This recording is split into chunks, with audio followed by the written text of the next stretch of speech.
आणि स्वामींचा एक सेवेकरी होण्यासाठी आपण काय असणं म्हणजे आपल्यात ते कुठले गुण असणं गरजेचं आहे किंवा त्यासाठी कुठले नियम आहेत का, की स्वामींचं सेवेकरी व्हायचंय म्हटल्यावर थोडक्यात असं आहे का, की काही नॉन-व्हेज खाऊ नका किंवा आणखी कुठले वेगळे नियम आहेत का?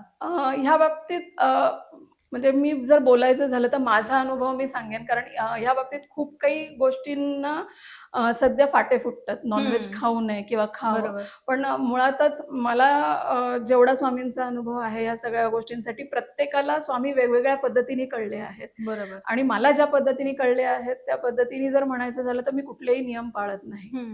त्यांचे. म्हणजे कारण स्वामी नियमात बसतच नाहीत किंवा बरोबर. त्यांनी कुठल्याही पद्धतीने तुम्ही हे ह्या पद्धतीने नियमात बसून माझी आराधना करा किंवा उपासना करा असं सांगितलेलं नाहीये.